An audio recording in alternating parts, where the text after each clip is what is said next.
खौफ के बुत को तोड़ दो। टेलीफोन आता है जी गुमनाम नंबर से धमकियां देने के लिए, वापस धमकियां दो उनको। जो डराता है वापस डराओ उसको।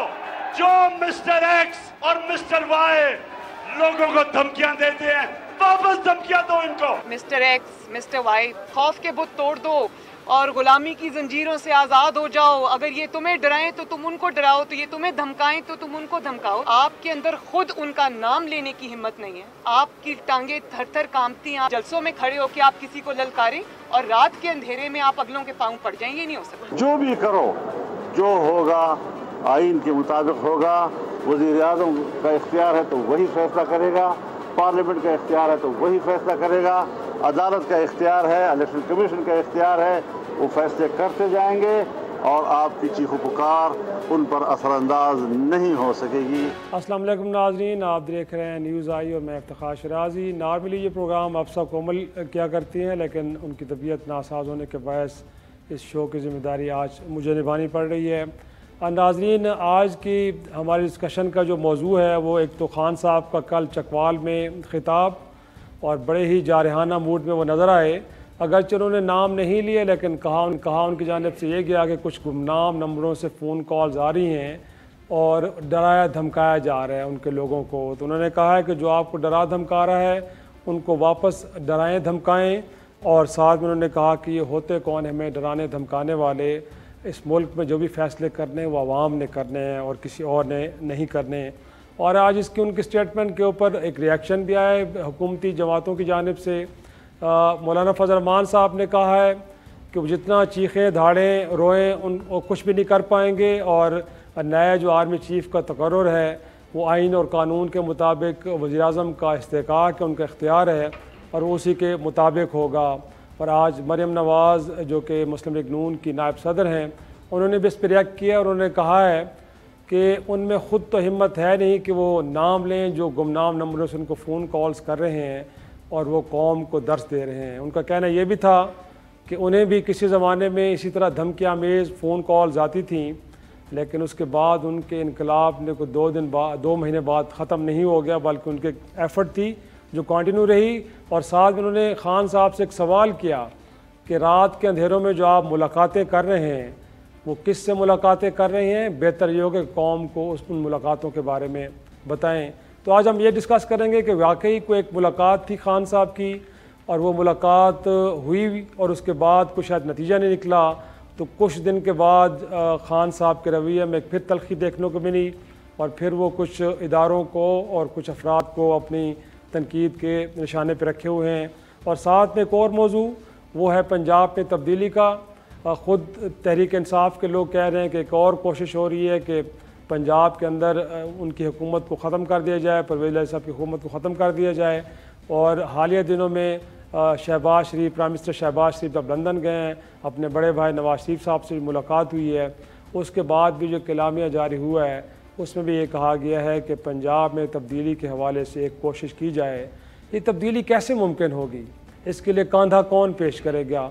क्या परवेज़ इलाही साहब और शुजात हुसैन साहब के दरमियान अब सुलह हो गई है, दोनों सेम पेज पे आ गए हैं और काफ लीग के ही 10 अरकान वहाँ पे तब्दीली का बायस बनेंगे, या फिर तहरीक इंसाफ के अंदर से कुछ लोग हैं जो अपनी वफ़ादारियाँ तब्दील करेंगे और वो लाइन के उस तरफ खड़े होंगे? ये मुमकिन कैसा होगा? आज हमारे साथ एक ऑनरेबल पैनल है। स्टूडियो में मुझे ज्वाइन किया कुरैशी साहब ने। आपका ताल्लुक पाकिस्तान तहरीक इंसाफ से है और आप पंजाब में इत्तलात के पार्लिमानी सेक्रेटरी भी हैं। सर बहुत शुक्रिया आपका। और वीडियो लिंक पे हमारे साथ मौजूद हैं कैसर अहमद शेख साहब, आप कौमी असम्बली में फ़ाइनांस की स्टैंडिंग कमेटी के चेयरमैन हैं और आपका ताल्लुक पाकिस्तान मुस्लिम लीग नून से है। बहुत शुक्रिया सर आपका। और लाहौर से हमने अपने ब्यूरो चीफ मोहम्मद बिलाल को भी आज साथ रखा इस प्रोग्राम में कि एक जर्नलिस्टिक जो ओवरव्यू है कि क्या हो रहा है पंजाब के अंदर, तो हम जानने की कोशिश करेंगे बिलाल से। तमाम मेहमानों का शुक्रिया। सबसे पहले कुरैशी साहब आप ही की तरफ आएंगे। ये सर ये गुमनाम नंबरों से कॉल्स यकीनन आपको भी आएंगी, आप पंजाब से और पंजाब में तब्दीली की बात भी हो रही है। सर ये खान साहब का इशारा किस तरफ था? बिस्मिल्लाहिर्रहमानिर्रहीम। बहुत शुक्रिया शराजी साहब, आपके प्रोग्राम का मैं हिस्सा हूँ। देखिए खान साहब जिनके बारे में बात कर रहे हैं, जिनको कॉल्स आ रही हैं और जो कॉल्स कर रहे हैं, अच्छा, उनको सब पता है। मैं बात करूंगा मरियम नवाज साहबा की स्टेटमेंट पे कि वो जो फरमाती हैं कि जी आप रात के अंधेरे में जो मिलते हैं वो कौम को बताएं। इन्होंने अब पाकिस्तान की पॉलिटिक्स में जो बीज जमालों का किरदार, वो कभी हमारे देहात में हुआ करता था, लोगों में, गाँव में, देहातों में, गोठों में लोगों की लड़ाई करवाई जाती थी। आजकल पीडीएम की लीडरशिप ने यह किरदार संभाला हुआ है। अच्छा। मैं अब उनसे क्वेश्चन करता हूं कि आप जिन लोगों को ललकारा करते थे, वो आसमा जहांगीर साहबा की बरसी पर आपके वालिद मोहतरम, मैं मरियम नवाज की बात कर रहा हूं, उन्होंने एक बड़ा तारीखी खिताब किया था, बातिल शिकन खिताब, लंदन से उस बरसी में बड़ा मौजूद बहस रहा था और कुछ शख्सियात को उन्होंने डायरेक्ट ललकारा था और कहा था कि हमारा इमरान खान से नहीं, उनके सिलेक्टर्स से मुकाबला जिन्होंने सिलेक्ट किया। तो वो मुकाबला अभी चल रहा है या मियां साहब ने या उनकी टीम ने शिकस्त मान ली है। तो मैं आपको एक चीज अर्ज कर दूं, इमरान खान जो विजन कौम को दे रहे हैं वो एक ऐसे डेमोक्रेटिक और खुद मुख्तार पाकिस्तान का दे रहे हैं जिसके बगैर हम आगे बढ़ ही नहीं सकते। यकीनन पंजाब में कुछ नादीदा कुव्वतें ऐसी हैं और उन कुव्वतों ने पहले भी जो कुछ किया पंजाब में 25 अरकान असेंबली की वफादारियां बदलवाई। ये वो लोग हैं ना जो 18th अमेंडमेंट का क्रेडिट लिया करते थे पीडीएम वाले कि जी हमने हॉर्स ट्रेडिंग को रोका। कुरैशी साहब, खान साहब एक तरफ स्टेटमेंट देते हैं, अगले दिन फवाद चौधरी साहब आ जाते हैं। एक तो कहते हैं जो कह रहे थे इसका मतलब हरगिज़ ये नहीं था, इदारों के साथ बड़े अच्छे ताल्लुकात वो चाहते हैं, वो किसी बात पे तनकीद नहीं बना। तो सर ये कम से कम कोई क्लैरिटी तो होनी चाहिए, भले आपके अपने कारकुनों की हद तक तो होनी चाहिए, आप तो उनको भी कंफ्यूज कर रहे हैं। कतन कंफ्यूज नहीं कर रहे, बिल्कुल क्लियर है। खान साहब ने कभी किसी इदारे को ना उसके साथ इख्तलाफात का इजहार किया है, ना कभी किसी को अपने इन इदारों के खिलाफ प्रोवोक किया है। यहाँ तो ये होता रहा है कि आज जो पीडीएम की लीडरशिप है वो बाकायदा सोशल मीडिया को इस्तेमाल करके इन्होंने पिछले 4 माह में बड़ी कोशिश की कि इमरान खान साहब को, पाकिस्तान तहरीक इंसाफ को किसी भी इदारे के मद्दे मुकाबले लाकर अपने अज़ाइम पूरे करें। देखिए शरद साहब, हमने देखना ही है कि पाकिस्तानी अवाम क्या चाह रही है। दो चीजें हैं। एक, पाकिस्तानी अवाम का वो रद्द-ए-अमल जो ये 8 मार्च को इन्होंने नो कॉन्फिडेंस मूव की उसके बाद सामने आया, और एक रद्द-ए-अमल बाकायदा बैलेट के जरिए जो 17 जुलाई को पंजाब भर के लोगों ने और बाद में एक बाई इलेक्शन में कराची के लोगों ने जिसका इजहार किया, वो बड़ा वाज़े करता है कि लोग समझते हैं कि 40-45 साल से मुख्तलिफ सूरतों में इक़्तिदार के ये आदि इक़्तिदार के ये पुजारी जो आज भी विफाक में इक़्तिदार में है, ये पीडीएम के लोग, ये सब लोग सिर्फ इक़्तिदार चाहते हैं और एग्जिस्टिंग सिस्टम के ये बेनिफिशियरी है। क्या सर, शेख साहब आप ही की तरफ आऊँगा सर। अगर देखा जाए तो इस वक्त मरियम साहबा ज़रूर क्रिटिसाइज़ कर रही है खान साहब को, लेकिन कह रही हैं कि माजी में उनको भी इसी तरह की धमकियाँ अमेज़ फ़ोन कॉल्स आती रही हैं सर, और उस वक्त भी नून लीग की क़यादत भी कोई खुल के बात नहीं करती थी सर। और अगर मियाँ साहब ने भी कोई गुफ्तगू की है तो लंदन में बैठ के की है, यहाँ तो वो भी कह रहे थे कि मुझे क्यों निकाला और किसने निकाला, बट वो नाम खुल के तो वो भी नहीं ले रहे सर। आज आप खान साहब से तकाजा कर रहे हैं कि आप नाम लें, कौन लोग हैं जो आपको कॉल्स कर रहे हैं? बिस्मिल्लाहिर्रहमानिर्रहीम। इफ्तिखार शिराज़ी साहब, देखिए हम सियासत किस किस्म की कर रहे हैं मुझे तो ये समझ नहीं आ रही।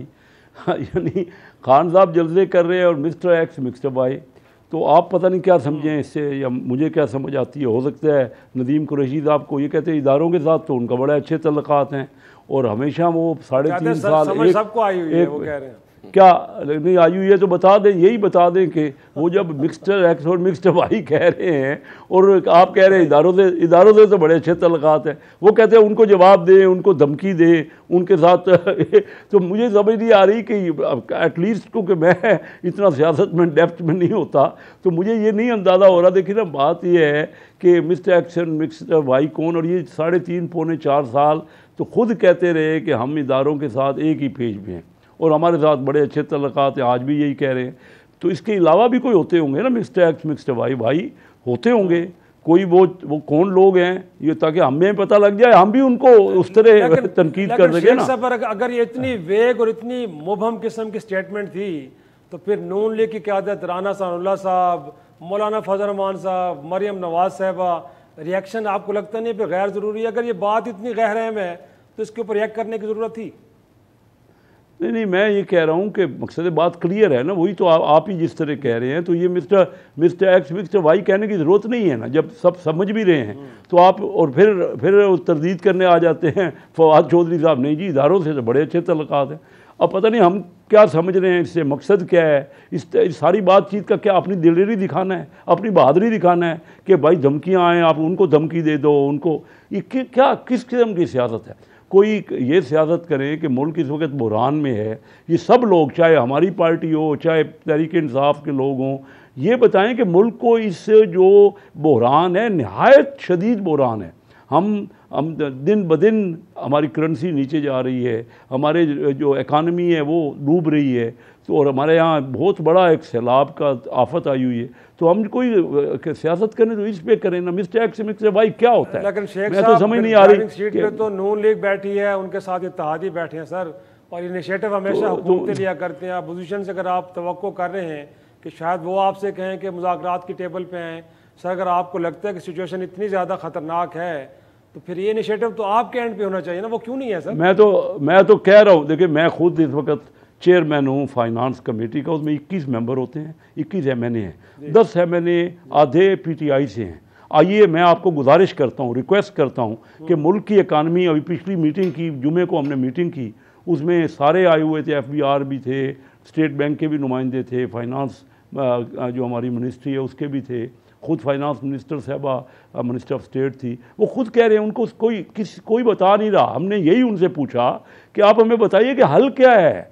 देखिए ये मुसलसल पिछले 30-35 साल में हम एक दूसरे के ऊपर दुश्मनाम तरादी करके, हम असम्बली में जाते हैं तो एक दूसरे के ऊपर फिर भी कीचड़ उछालते हैं और एक दूसरे को बातें करें, उससे मुल्क को क्या फ़ायदा हो रहा है? चलो आपकी बड़ी दिलेरी हो जाएगी, बहादुरी हो जाएगी, कोई जीत जाएगा, कोई हार जाएगा, मुझे ये समझाइए कि आम लोगों को इससे क्या फ़ायदा? क्या महंगाई दूर हो जाएगी इससे? बहुत महंगाई हो गई है और महंगाई दिन ब दिन बढ़ रही है। और ये शुरू क्या हुई? देखिए मैं आपको बताऊँ कि इनके दौर में 4000 अरब रुपए का मालियाती खसारा हो गया। अब बताइए ये इकनॉमिक के फिगर्स को किस तरह गलत बता रहे हैं। खान साहब हर जलसे में कह रहे हैं कि हमारा रेवेन्यू बढ़ गया। ओ भाई अगर आपका रेवेन्यू बढ़ गया तो इतना खसारा कैसे हो गया? आपका खर्चा और बढ़ गया। फिर हर जलसे में ये कह रहे हैं कि हमने एक्सपोर्ट बढ़ा दी। ओ भाई अगर आपने एक्सपोर्ट बढ़ा दी तो 17 अरब डॉलर का जो करंट अकाउंट डेफिसिट है वो कैसे हो गया? क्योंकि आपने अगर 4 अरब डॉलर की एक्सपोर्ट बढ़ाई तो 20 अरब डॉलर की इंपोर्ट बढ़ गई। वो नहीं बताते, ये कहते हैं जी आपने एक्सपोर्ट बढ़ा दी। ओ भाई डॉलर आपने 115 से 190 तक पहुंचा दिया। इतनी महंगाई करने के बाद भी एक्सपोर्ट नहीं बढ़ी, इंपोर्ट बढ़ रही है। तो अब शेख साहब प्रॉब्लम यह कि मिफ्ता इस्माइल साहब अपोजिशन में जब थे तो जब पेट्रोल 150 रुपए के होते तो उन्हें वावेला मचाया था, लेकिन अब 250 पे भी चला गया तो उनको लगता है कि जस्टिफाइड है। ये एक और डिबेट है। लेकिन मैं बिलाल को भी चाहूंगा कि शरीक गुफ्तगू करूं। बिलाल, खान साहब जिस स्ट्रेटजी के साथ चल रहे हैं, मैं मरियम नवाज की इस स्टेटमेंट को आपके सामने रखता हूं कि वो कह रही हैं किस तरह इदारों पे तनकीद करके वो बुनियादी तौर पे अपने लिए रास्ता बनाना चाह रहे हैं। आपको भी लगता है कि एक दबाव की कैफियत बना रहे हैं? और माजी में हमने देखा है कि मुस्लिम लीग नून की क़यादत के बारे में भी ये कहा जा रहा था कि गुड कॉप बैड कॉप खेल रहे थे। मरियम नवाज साहबा कुछ इसी तरह की गुफ्तगू कर रही थी, शहबाज शरीफ साहब खामोश थे। तो लगता है कि वही स्ट्रैटेजी खान साहब की भी है कि थोड़ा दबाव डालेंगे तो फिर रास्ता बन पाएगा कि उनके लिए? देखिए शाही साहब, बिल्कुल खान साहब की पॉलिटिक्स अभी तक हमने जब भी देखी है वो एग्रेसिव अप्रोच के साथ ही चलते हैं। अभी तक उनके अंदर वो जो क्रिकेटर वाला एक है ना आंसर, वो अभी तक उसी तरह बाकी है और वो हमेशा एग्रेसिव अप्रोच के साथ चलते हैं।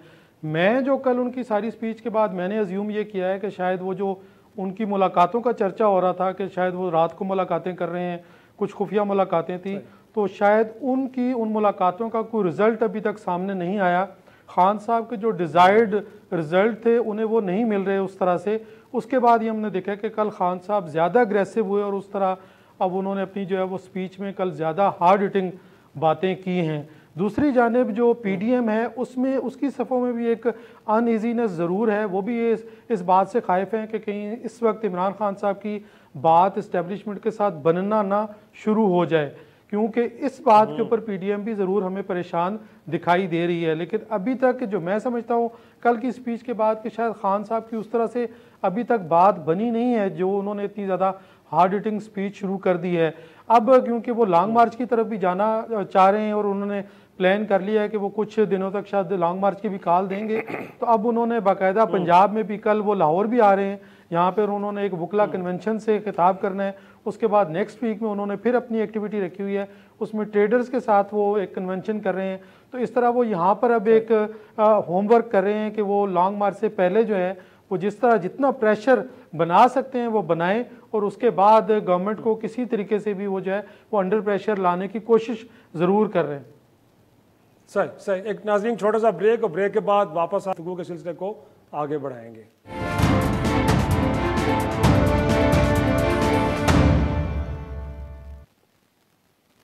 प्रोग्राम में एक बार खुश आमदेद। इस सेगमेंट में हमें ज्वाइन किया हसन मुर्तज़ा साहब, आपका ताल्लुक़ पाकिस्तान पीपल्स पार्टी से है। बहुत शुक्रिया सर वक्त देने के लिए।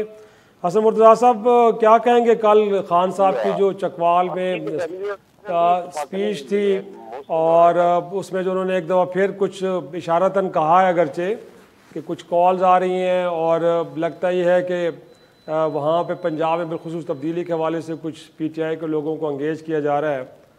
क्या कहेंगे सर स्टेटमेंट के ऊपर? हसन मुर्तज़ा साहब, आप सुन पा रहे हैं सर? जी, मुझे आ रही है आवाज़।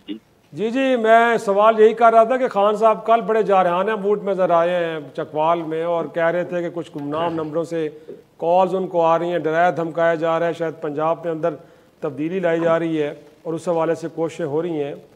क्या कहेंगे सर? दूसरा, एक मुलाकात की भी जिक्र हो रहा है बार बार कि उनकी एक मुलाकात हुई है, कहीं खुफिया मुलाकात।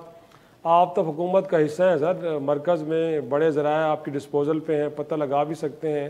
रादर ये कि मरीम नवाज साहब आज खुद पूछ रही हैं खान साहब से कि आप बताएं कौम को कि किससे मुलाकात आपकी हुई है और उस मुलाकात में क्या हुआ। जी, बहुत शुक्रिया जी। लेकिन जी, खान साहब का अपना एक अंदाजे गुफ्तगू है या अंदाजे बयां है, वो कुछ भी कह सकते हैं। पॉलिटिकल पार्टी के वो हेड हैं, उन पे तो ये नहीं कहा जा सकता कि वो ये बात क्यों कह रहे हैं। वैसे मेरा ख्याल नहीं है जी कि आज तक 35-40 साल हो गए हैं एक सियासी कारकुन की हैसियत से, मेंबर भी काफी दफा बना हूँ, मुझे आज तक कभी कॉल नहीं आई जी। ना ही किसी की ये जरूरत होती है कि कोई कॉल करे या उस पे कहे।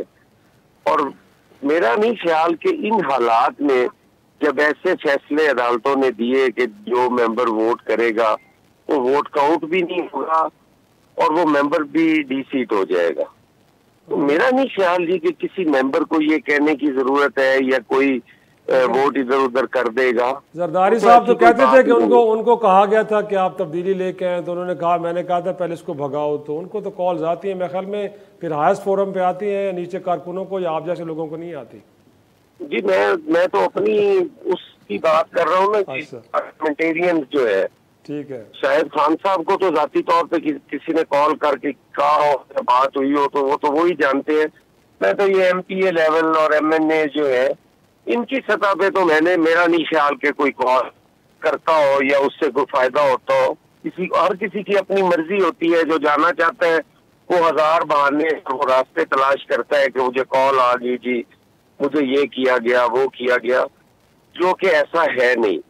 और बाकी मुलाकातें, पता नहीं वो किन मुलाकातों की बातें कर रहे हैं या किस हवाले से वो बात कर रहे हैं, मेरे इल्म में नहीं है, ना ही मैंने सुना है। और अगर कोई मुलाकात हो भी गई हो तो इस तरह तो बहुत ही रहती है। ये पिछले दिनों वो अमेरिकन किसके साथ खान साहब की मुलाकात हुई है, और उससे पहले जो खान साहब का जहन है कि वो साजिश हो रही है, तो ये सारी चीजें सियासी हैं, सियासी बयानात हैं, इनको इस तरह में नहीं लेना चाहिए कि इन बयानात से या इन तकारीर से। ये तो आप अपने लोगों को जो है वो अपनी तरफ मुतवज्जा रखने के लिए इस किस्म के बयानात देते हैं, जिस अफरा तफरी फैली रहे, इंतशार हो, लोग जो है वो आप गुफ्तगू बने रहे। हसन मुर्तज़ा साहब, वो जो परेशानी का इजहार कर रहे हैं कि शायद पंजाब के अंदर तब्दीली लाने के लिए सब कुछ हो रहा है, तो मुतमईन रहें, पीपल्स पार्टी का, नून लीग का कुछ ऐसा इरादा नहीं है कि लोगों की वफादारियां तब्दील हों या फिर परवेज इलाही साहब को मैनेज करने की कोशिश की जाए। वफादारियां तब्दील करने का तो कतन नहीं है, और पंजाब में तब्दीली तो आनी चाहिए। पंजाब में तब्दीली का कौन कहता है कि नहीं होनी चाहिए? अच्छा। खान साहब का अपना है, वो अपनी जरूर वो ये बात कहेंगे कि नहीं होनी चाहिए, लेकिन जो अपोजिशन है, हम कैसे कहें कि हम तब्दीली के ख्वाह नहीं है? हम तो कहते हैं कि आईनी तरीके से तब्दीली आनी चाहिए। बट नंबर गेम साहब को फेवर नहीं कर रहे सर, कैसे आएगी? तो नंबर्स गेम तो आपको फेवर नहीं कर रहा ना परवेज। देखिए मैं उसी बात वही आपको कह रहा हूँ ना जी कि कोई इस किस्म की जो वो ये पहले भी उनका बयानिया ऐसे ही रहता है, वो जो चीज देख रहे होते हैं कि यहाँ से ये होने का खतरा है वो उसी पे कह देते हैं। अब काफी केसेस अदालतों में है, कोई अदालत अगर कोई किसी हवाले से तब्दीली के रिलीज में कोई ऐसा डिसीजन आ जाता है जिससे तब्दीली की राह हमवार होती है तो तब्दीली आ जानी चाहिए। नदीम कुरैशी साहब घबराए नहीं सर, क्यों घबरा रहे हैं? वो कह रहे हैं ऐसा कुछ भी नहीं है, कुछ ऐसी एफर्ट नहीं, और ये गर्च ख्वाहिश ज़रूर है, बट खान साहब तो एक्स्ट्रा माइल चले गए। उन्होंने कहा जी फ़ोन कॉल्स आ रही हैं। सैयद बादशाह है ना जी, इनको इजाज़त है सब कुछ कहने की। मेरे दोस्त भी हैं, मेरे भाई भी हैं, मेरा इनके साथ इश्क भी है और इनसे इज़हार अफसोस भी है, क्योंकि 3-4 माह इन्होंने तब्दीली के मज़े चखे।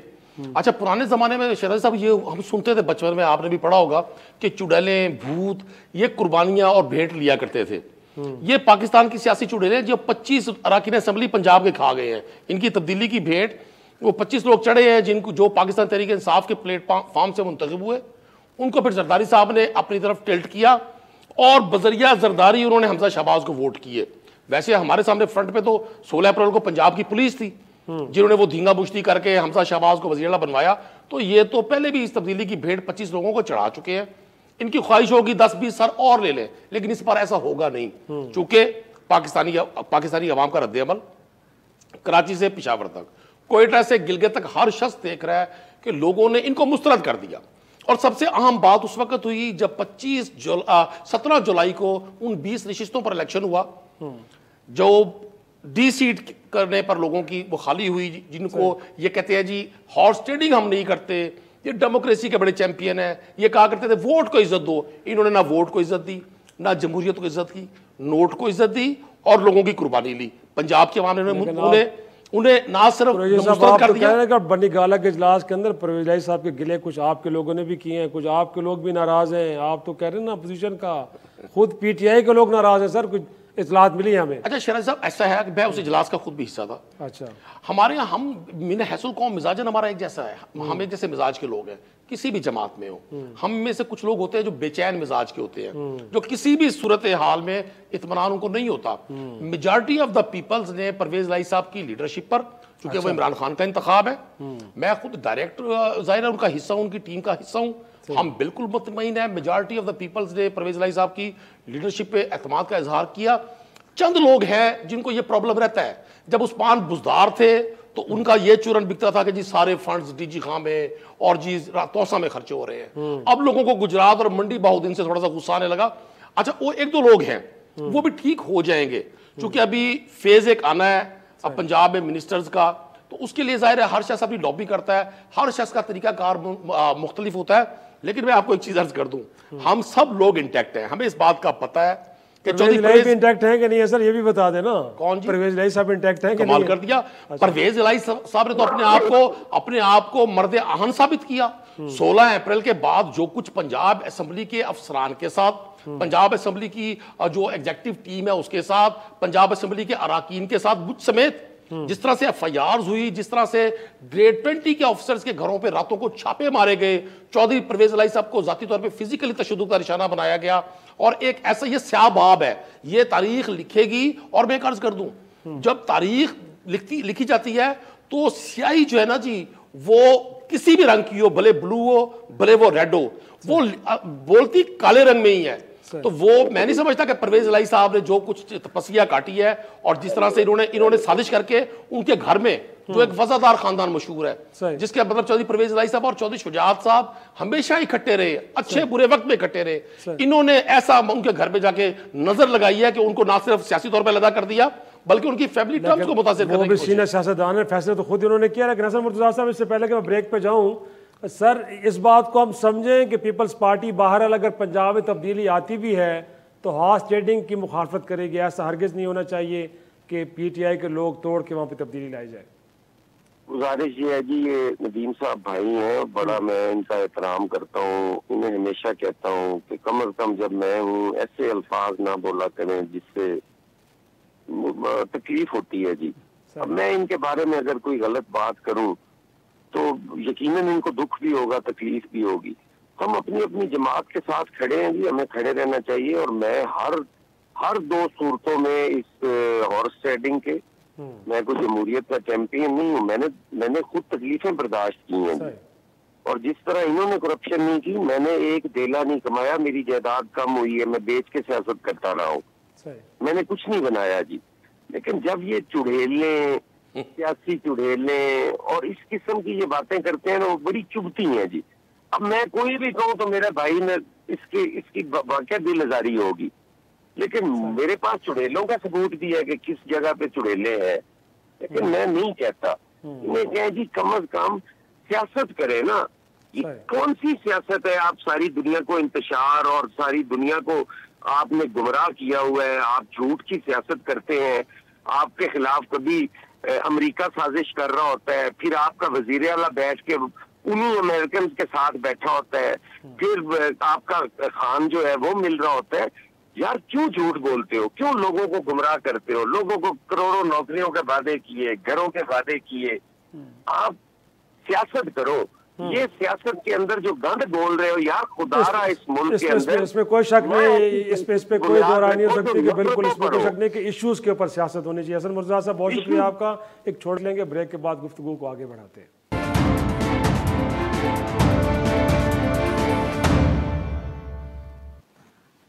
Welcome back. कैसर शेख साहब, मैं आपकी तरफ आऊँगा सर। इनफैक्ट आप भी कह रहे थे कि इस वक्त एक तरह से जो रियल इश्यूज़ हैं उनके ऊपर गुफ्तगू होनी चाहिए, उसके ऊपर डिबेट होनी चाहिए। बट अगेन एक तरफ तो नून लीग की क़यादत, हुकूमत ये कहती है कि इलेक्शन वक्त पे होंगे, खान साहब के इस मुतालबे को नहीं मान रहे।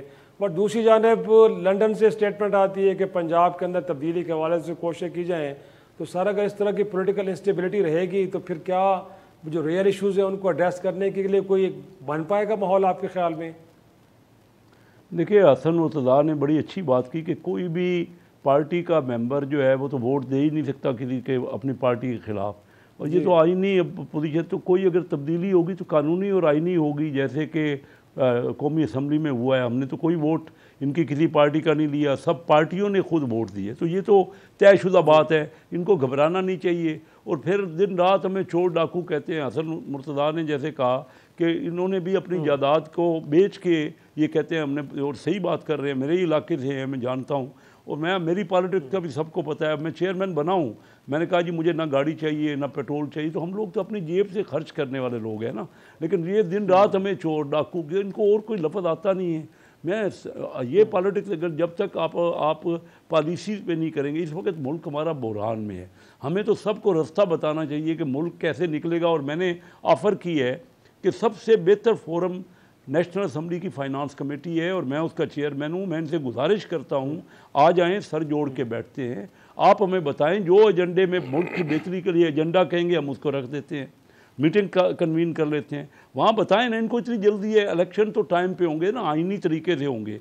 अब बताइए किस वजह से ये कहते हैं कि इलेक्शन फौरी हो जाए। फ़र्ज़ कीजिए कभी इलेक्शन हो भी जाएँ तो जो पार्टी अगर कोई एक इलेक्शन में हार जाएगी, वो फिर अगर रिज़ाइन करके असम्बलियों से बाहर आ जाए और कहे कि नहीं जी दोबारा इलेक्शन कराएं, और ये बार बार अगर 9 सीटों पे इलेक्शन होना है तो खान साहब हर सीट पे खुद कैंडिडेट है, खुद उन्होंने रिज़ाइन भी करना है। एक मजाक बना हुआ है ना, हम सीरियस करें ना मुल्क के लिए, खुद रिज़ाइन भी करना है, अंदर असम्बली में भी नहीं आना, इलेक्शन भी लड़ना है, उसमें खर्चा भी करना है। करोड़ों रुपए इस जो सैलाब आया हुआ है तो ये अपने जलसों में खर्च कर रहे हैं, और यही खर्च हमें चाहिए ना, मिलजुल के हमें भी करना चाहिए। हमारे यहाँ भी जो महंगाई हो रही है ना, मैच्योर पॉलिटिकल बिहेवियर की जरूरत है हर दो तरफ, इसमें कोई शक नहीं है। इनके पास पंजाब है, देखिए इनके पास पंजाब और KPK है, वहाँ पे परफॉर्म करके दिखा दें, लोग इनसे खुश हो जाएंगे। इसी तरह हमें अपना सेंटर में, मरकज में, ये एस्टेब्लिशमेंट के पीछे पड़े हुए हैं, उनको अपना काम करने दें, उनको अपना last comment sir, last comments, इतना बड़ा मुल्क का हिस्सा आपके पास सर, को वहाँ पे परफॉर्म करें ना, छोड़े बाकी बातों को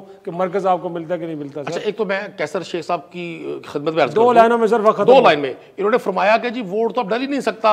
हसन मुर्तज़ा की बात को एंडोर्स किया, तो फिर ये लंदन एलामिया जो जारी हुआ है उसकी क्या वजह है? ये हमें कैसर शेख साहब जैसे दोस्तों का बड़ा एहतराम है, ये वाकई बड़े पॉजिटिव लोग हैं, लेकिन ये अपनी जमात में कितने इफेक्टिव है वो सब लोगों को पता है। और एक चीज और अर्ज कर दूं, इन्होंने कहा कि जी सैलाब ज़दगान की मदद करनी चाहिए थी। पाकिस्तान तहरीक इंसाफ वाहिद पॉलिटिकल पार्टी है जिसने बतौर जमात भी और बतौर दोनों सूबों में हुकूमतों के भी भरपूर तरीके से सैलाब ज़दगान की ना सिर्फ हेल्प की है, पूरा मैकेनिज्म बनाया है। सही।